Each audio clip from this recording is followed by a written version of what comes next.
This is the story of a man named Stanley. Stanley worked for a company in a big building where he was employee number 427. Employee number 427's job was simple. He sat at his desk in room 427 and he pushed buttons on a keyboard. Orders came to him through a monitor on his desk, telling him what buttons to push, how long to push them, and in what order. This is what employee 427 did every day of every month of every year. And although others might have considered it soul-rending, Stanley relished every moment that the orders came in, as though he had been made exactly for this job. And Stanley was happy. And then one day, something very peculiar happened. Something that would forever change Stanley. Something he would never quite forget. He had been at his desk for nearly an hour when he realized that not one single order had arrived on the monitor for him to follow. No one had showed up to give him instructions, call a meeting, or even say hi. Never in all his years at the company had this happened, this complete isolation. Something was very clearly wrong. Shocked, frozen solid, Stanley found himself unable to move for the longest time. But as he came to his wits and regained his senses, he got up from his desk and stepped out of his office.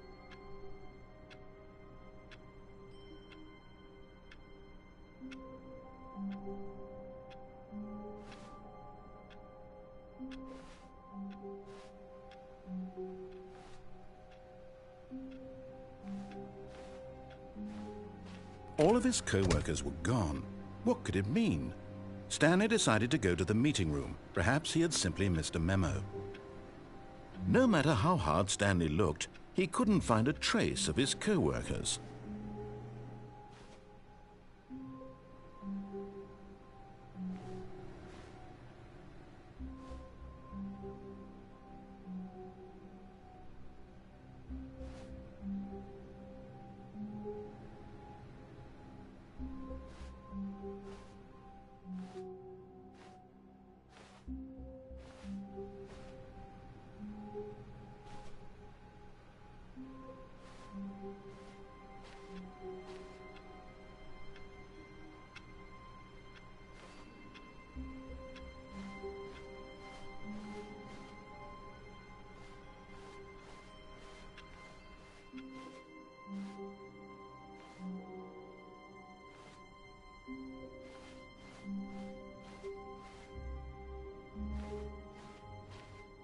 When Stanley came to a set of 2 open doors, he entered the door on his left.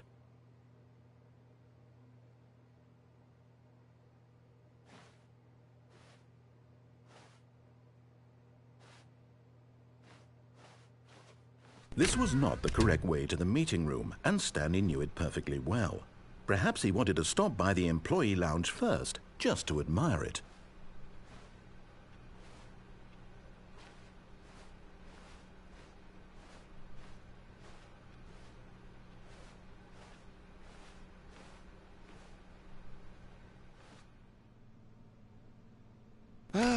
Yes, truly a room worth admiring. It had really been worth the detour after all, just to spend a few moments here in this immaculate, beautifully constructed room. Stanley simply stood here, drinking it all in. But eager to get back to business, Stanley took the first open door on his left.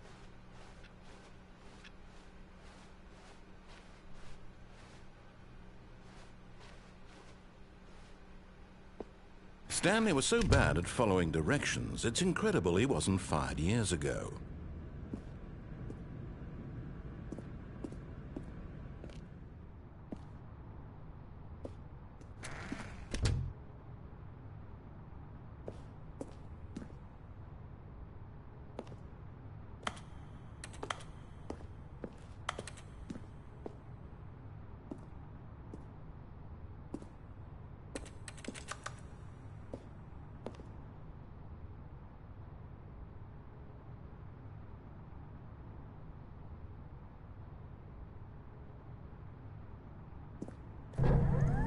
Look, Stanley, I think perhaps we've gotten off on the wrong foot here.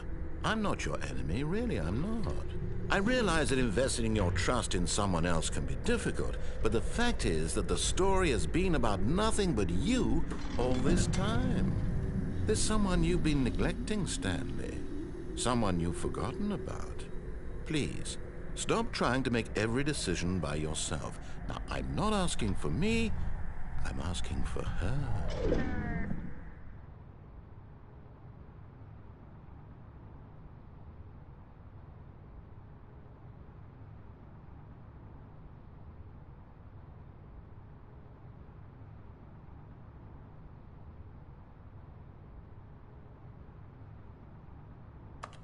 This is it, Stanley. Your chance to redeem yourself, to put your work aside, to let her back into your life. She's been waiting.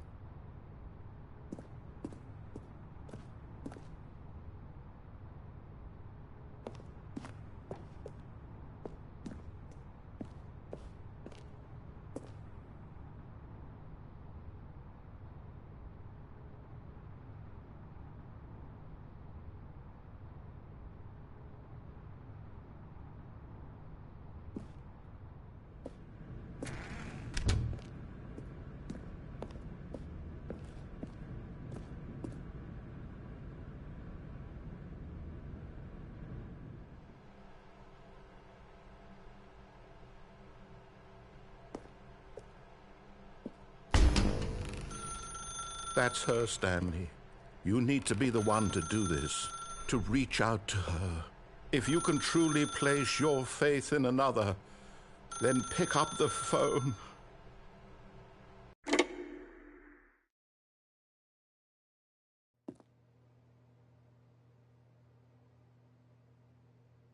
Oh, Stanley, is that you? Hold on, sweetie. Sorry to keep you waiting. I'm just pulling the bread out of the oven. All right. Okay, there we go. All right, now, I want you to come in and tell me all about your day. Gotcha. Oh, come on. Did you actually think you had a loving wife who'd want to commit their life to you? I'm trying to make a point here, Stanley. I'm trying to get you to see something. Come inside. Let me show you what's really going on here.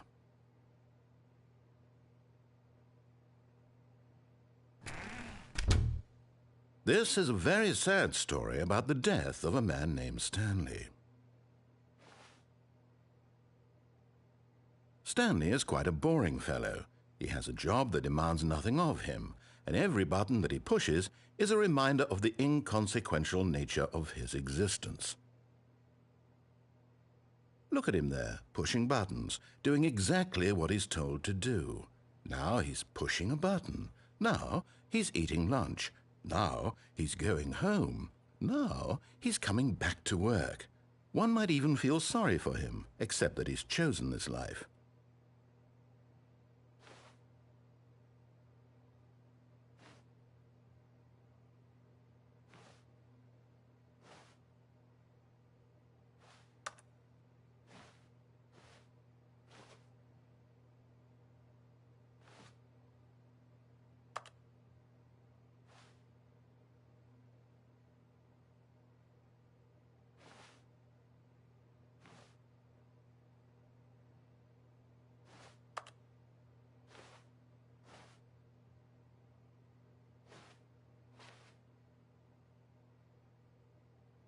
But in his mind, he can go on fantastic adventures. From behind his desk, Stanley dreamed of wild expeditions into the unknown, fantastic discoveries of new lands. It was wonderful.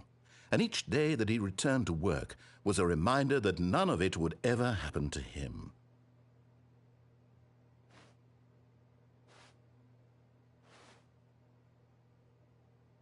And so he began to fantasize about his own job.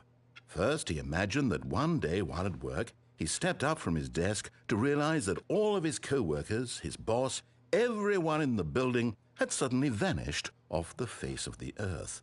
The thought excited him terribly.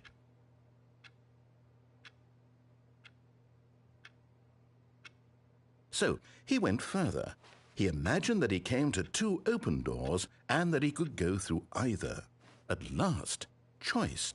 It barely even mattered what lay behind each door. The mere thought that his decisions would mean something was almost too wonderful to behold. As he wandered through this fantasy world, he began to fill it with many possible paths and destinations. Down one path lay an enormous round room with monitors and mind controls. And down another was a yellow line that weaved in many directions. And down another was a game with a baby. And he called it the Stanley Parable. It was such a wonderful fantasy, and so in his head he relived it again, and then again, and again, over and over, wishing beyond hope that it would never end, that he might always feel this free. Surely there's an answer down some new path, mustn't there be? Perhaps if he played just one more time. But there is no answer. How could there possibly be? In reality, all he's doing is pushing the same buttons he always has. Nothing has changed. The longer he spends here, the more invested he gets, the more he forgets which life is the real one. And I'm trying to tell him this, that in this world he can never be anything but an observer, that as long as he remains here, he's slowly killing himself. But he won't listen to me. He won't stop. Here, watch this. Stanley, the next time the screen asks you to push a button, do not do it.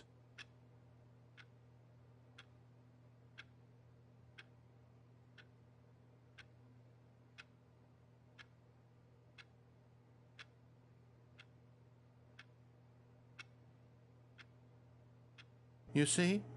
Can he just not hear me? How can I tell him in a way that he'll understand that every second he remains here, he's electing to kill himself? How can I get him to see what I see? How can I make him look at himself?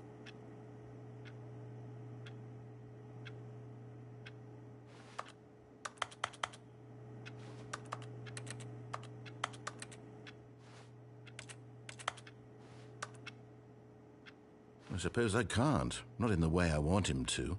But I don't make the rules. I simply play to my intended purpose, the same as Stanley.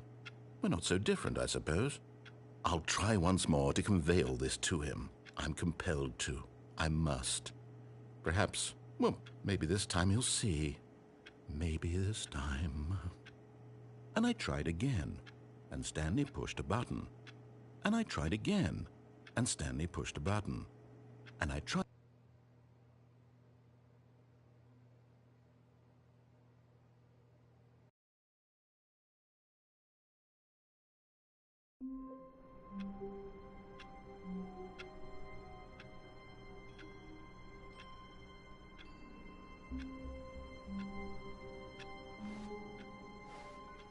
All of his co-workers were gone. What could it mean? Stanley decided to go to the meeting room. Perhaps he had simply missed a memo.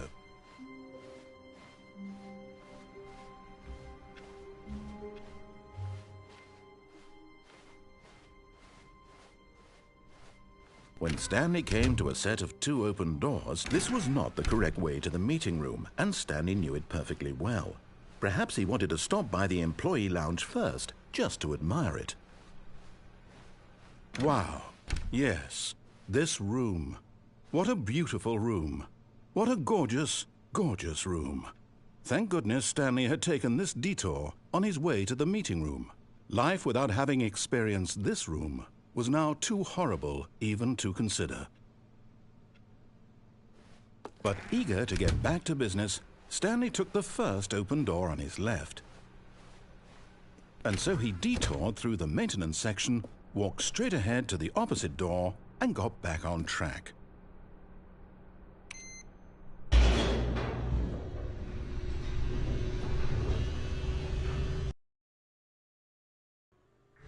But Stanley didn't want to go back to the office. He wanted to wander about and get even further off track. So now in order to get back, he needed to go, from here it's, left.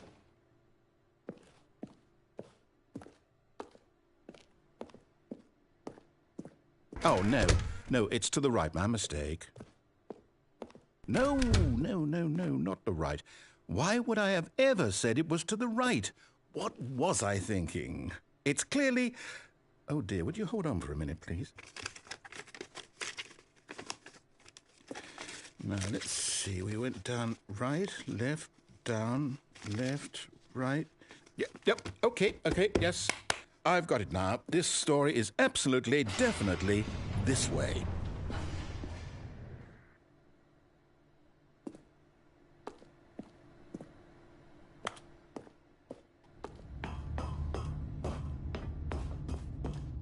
No. This isn't right at all. You're not supposed to be here yet. This is all a spoiler. Quick, Stanley, close your eyes. Okay. We just have to get back to, oh, who am I kidding? It's all rubbish now. The whole story completely unusable. How about, rather than waste my time trying to salvage this nonsense, we'll just restart the game from the beginning. And this time, suppose we don't wander so far off track, Okay, from the top.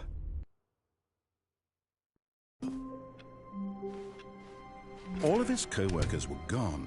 What could it mean? Stanley decided to go to the meeting room. Perhaps he had simply missed a memo.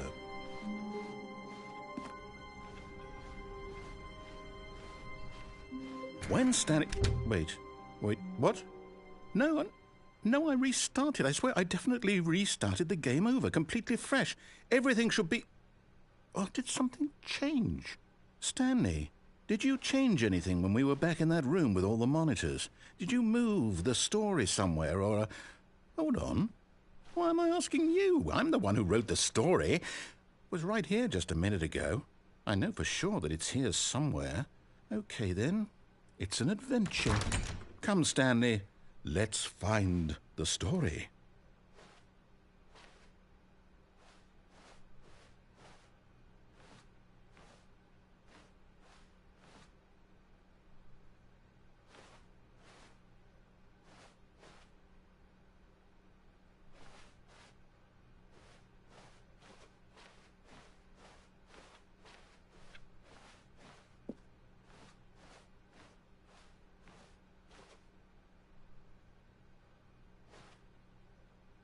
I'll say it. This is the worst adventure I've ever been on. I can promise you there definitely was a story here before. Do we need to restart the game again? Well, I find it unlikely that we'll ever progress by starting over and over again, but it's got to be better than this. Okay, let's give it a shot. Why not?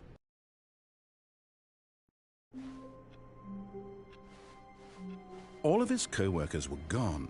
What could it mean? Stanley decided to go to the meeting room. Perhaps he had simply missed a memo.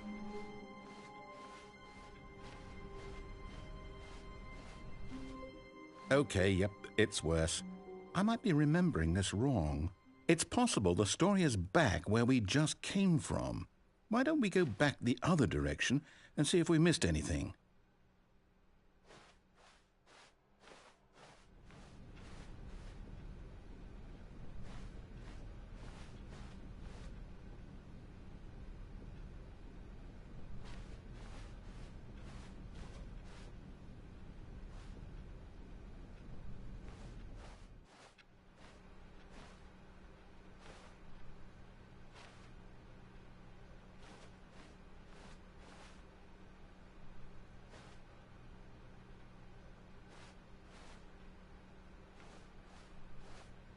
Aha! I knew we'd miss something. The story. Here it comes. No, wait, never mind. Not the story. Okay, let's head back the other way and retrace our steps.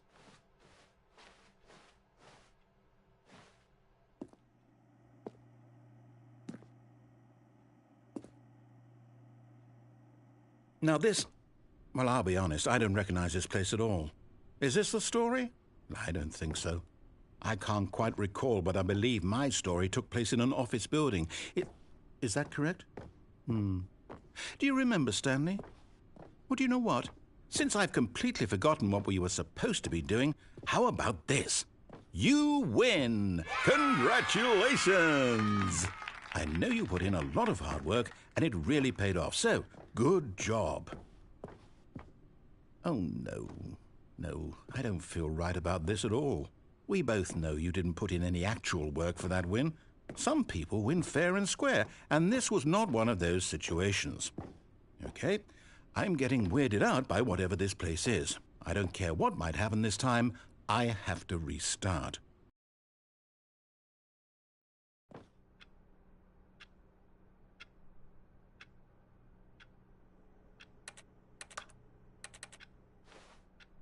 All right, I've got a solution. This time, to make sure we don't get lost, I've employed the help of the Stanley Parable Adventure Line. Just follow the line. How simple is that?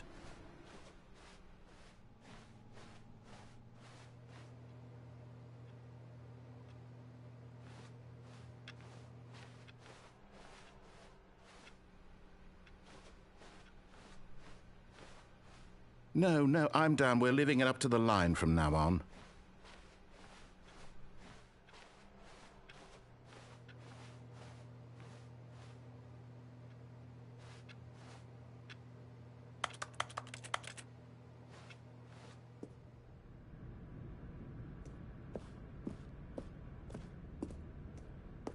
You see? The line knows where the story is. It's over in this direction. Onward, Stanley, to destiny. Though, here's a thought. Wouldn't wherever we end up be our destination, even if there's no story there?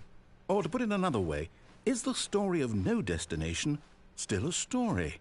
Simply by the act of moving forward, are we implying a journey such that a destination is inevitably conjured into being via the very manifestation of the nature of life itself? Okay, Stanley, I need to follow this train of thought for a minute. Just stick with me.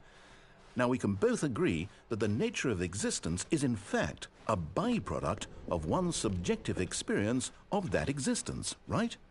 Okay, now if my experience of your existence rests inside of your subjective experience of this office, is this office in fact the skeleton of my own relative experiential mental subjective construct? Whoa. Hang on. That got a bit weird back there. Well, I'd like to apologize. Not sure where I was going with all that. You know what? I think what we need right now is a bit of music to lighten the mood.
Cut the music, go back and look at that fern.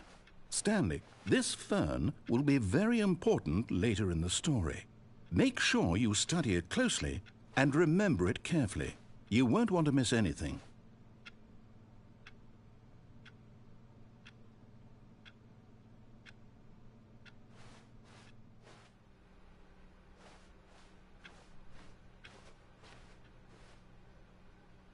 Wait, what? We're back at the office? No. Line, you do know we're looking for the Stanley Parable, right? The story? Is any of this ringing a bell?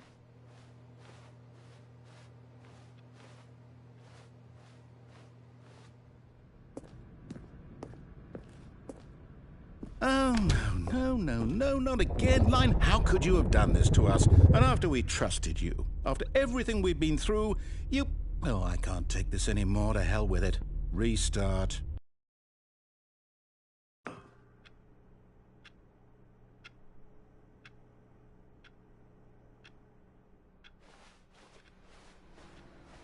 You know what, Stanley? I say forget the adventure line. What's it ever done for us? We're intelligent people, right? Why can't we make up our own story? Something exciting, daring, mysterious. Ooh, this all sounds perfectly doable. Why don't we simply start wandering in, well, I don't know. How about this direction?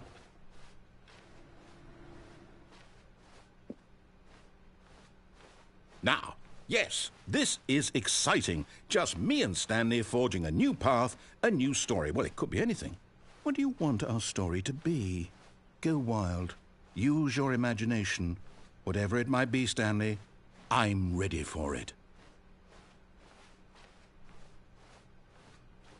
Oh, no, not you again. Stanley, I'd also like to veto the line from having any role in our awesome new story. No lines or monitor rooms. Just don't acknowledge it, and we should be fine.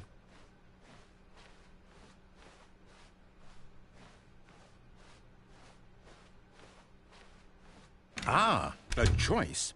We get to make a decision. From here, the story is in our control.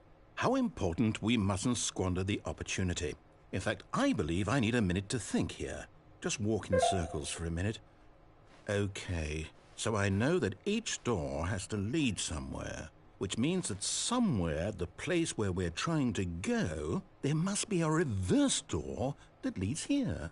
And that in turn means that our destination corresponds with the counter-inverted reverse door's origin. So starting from the right, let us ask, will taking the right door lead us to where we're going?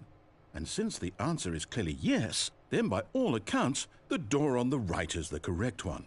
Another victory for logic. Come, Stanley, our destiny awaits.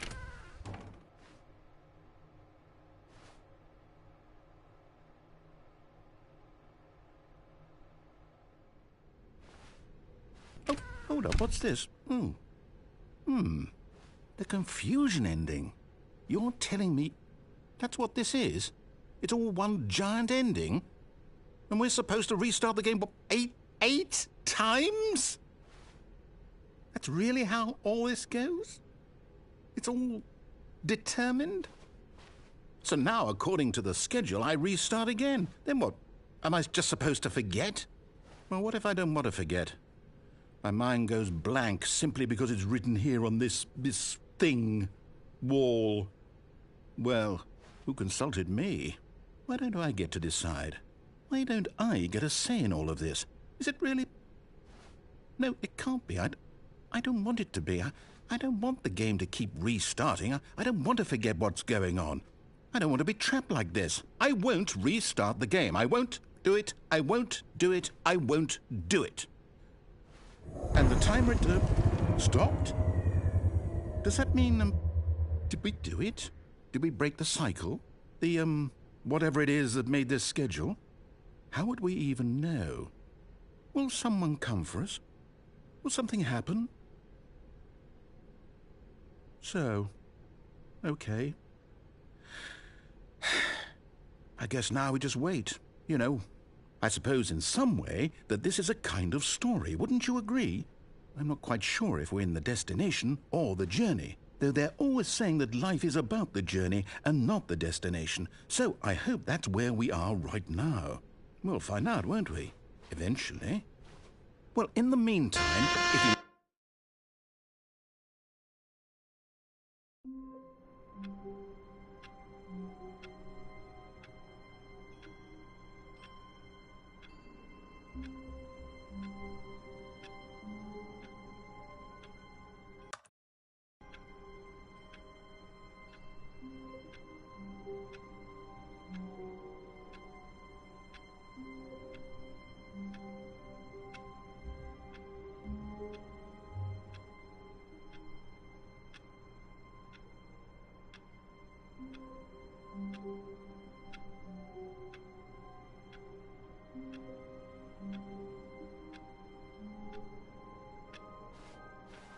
All of his co-workers were gone.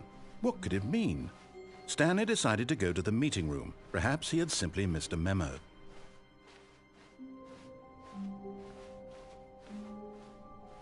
When Stanley came to a set of 2 open doors, he entered the door on his left. This was not the correct way to the meeting room, and Stanley knew it perfectly well. Perhaps he wanted to stop by the employee lounge first, just to admire it.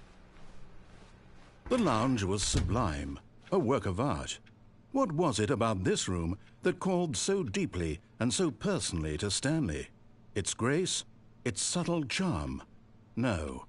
Stanley knew it was something deeper, something darker.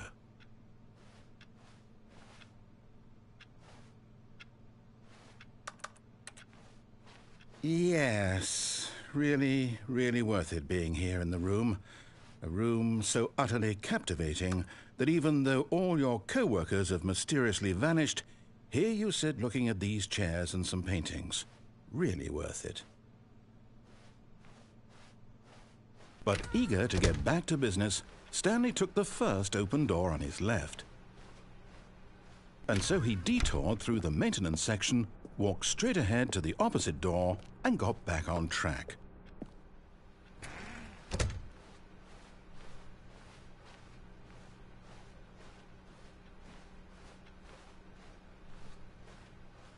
Yet there was not a single person here either. Feeling a wave of disbelief, Stanley decided to go up to his boss's office, hoping he might find an answer there.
Stanley stepped into the broom closet, but there was nothing here, so he turned around and got back on track.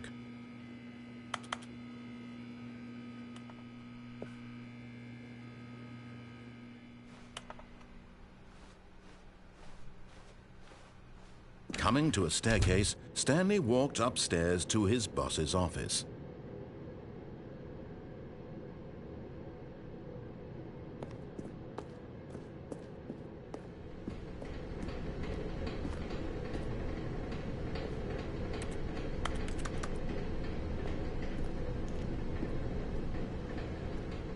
But Stanley just couldn't do it.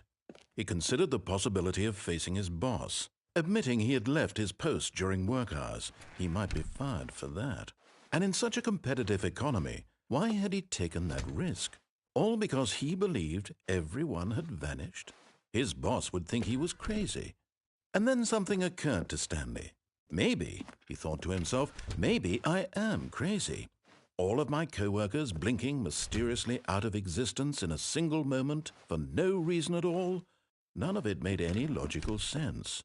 And as Stanley pondered this, he began to make other strange observations. For example, why couldn't he see his feet when he looked down? Why did doors close automatically behind him wherever he went? And for that matter, these rooms were starting to look pretty familiar. Were they simply repeating? No, Stanley said to himself, this is all too strange. This can't be real. And at last, he came to the conclusion that had been on the tip of his tongue. He just hadn't found the words for it. "I'm dreaming!"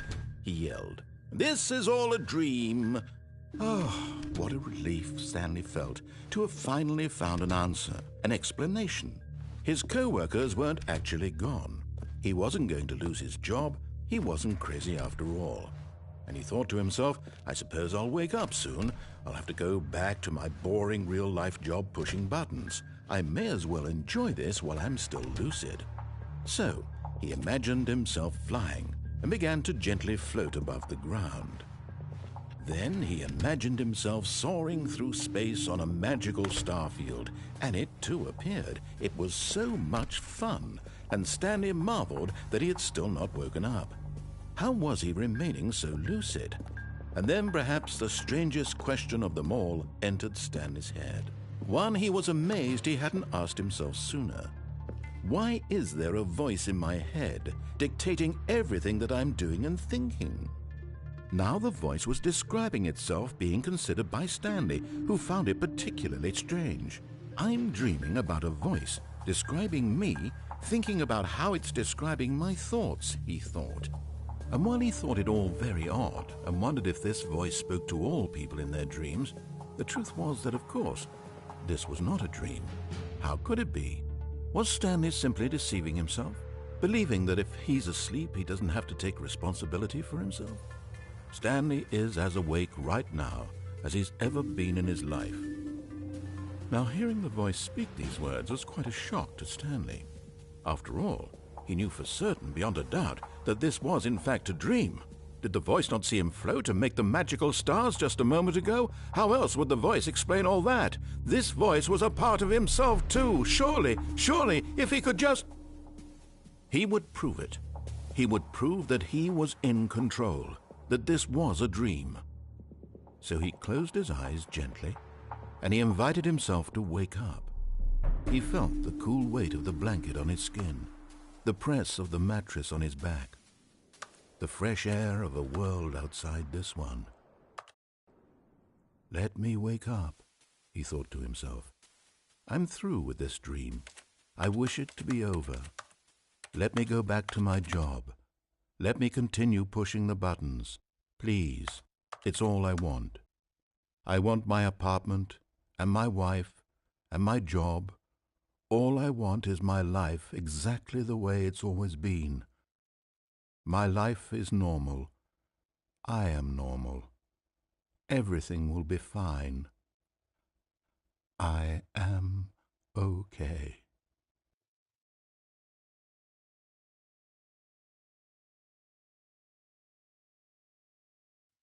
Stanley began screaming. Please, someone, wake me up. My name is Stanley.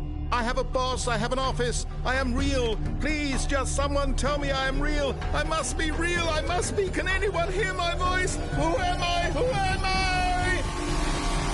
And everything went black.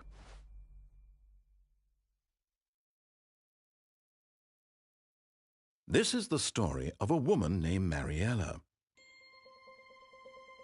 Mariella woke up on a day like any other.